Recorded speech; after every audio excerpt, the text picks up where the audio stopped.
শুক্রবার ছুটির দিনে সারা দেশের বাজারগুলোতে সরবরাহ থাকলেও সব সবজির দাম আবারও বেড়েছে।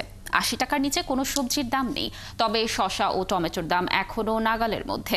এছাড়া মাছ মাংস বাড়তি বিক্রি হচ্ছে বাড়তি দামে। এ অবস্থায় বাজার মনিটরিংয়ের জোর দাবি জানিয়েছেন ক্রেতারা। চট্টগ্রামে সবজির দাম গত সপ্তাহের তুলনায় ১০ থেকে ২০ টাকা কমলেও তা এখনও নাগালে আসেনি সাধারণ ক্রেতাদের। কাঁকরোল ১৪০, বেগুন ৯০, ঝিঙা ১০০ আর বরবটি পটল বিক্রি হচ্ছে ৮০ টাকা কেজিতে। বাড়তি পেঁয়াজের দামও। ঝিঙা ১০০ টাকা করে কেজি, তিতকল ১০০ টাকা, কাঁকরোল ১৪০ টাকা করে কেজি, বরবটি ১০০ টাকা, ভেন্ডি ৮০ টাকা।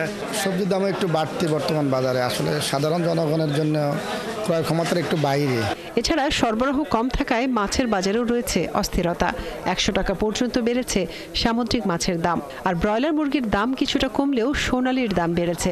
৬৩০ থেকে ৬৪০ টাকা কেজিতে বিক্রি হচ্ছে দেশি মুরগি।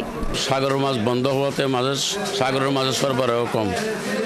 আগের তুলনায় এখন ২০-৫০ টাকা কেজিতে বাড়তি। সাগরের মাছ কম, তো তার জন্য একটু মিঠা পানির উপরে একটু চাপ যাচ্ছে আর মাছের উপরে। দেশি মুরগি স্বাভাবিক, এর গত সপ্তাহে যে দামটা ছিল এই সপ্তাহে সেই দামটা, এটা বাড়েও না কমেও নেই।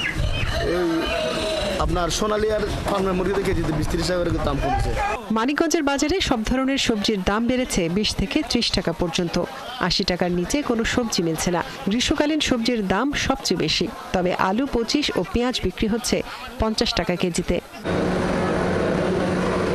মাছের বাজারে রয়েছে অস্থিরতা।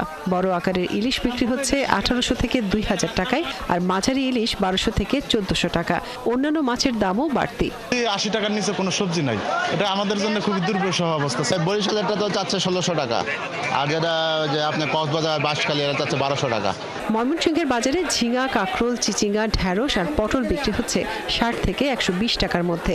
তবে শসা এবং টমেটো মিলছে ৪০ টাকা কেজিতে। ঢেঁড়স কিনলাম ৬০ টাকা কেজি, করলাও ৬০ টাকা কেজি, একটা লাউ নিলাম, লাউটা ৫০ টাকা নিচে। দেখানো চাহিদা আছে ৫০০ কেজি, আসতেছে ২০০ কেজি, ১৫০ কেজি, এই জন্য দাম একটু বেশি। বিক্রেতারা বলছেন সরবরাহ কম থাকায় দাম কিছুটা বেশি রাখতে হচ্ছে। তবে বাজারে সবজি সহ সব পণ্যের দাম সহনীয় পর্যায়ে রাখতে মনিটরিংয়ের দাবি জানিয়েছেন ক্রেতারা।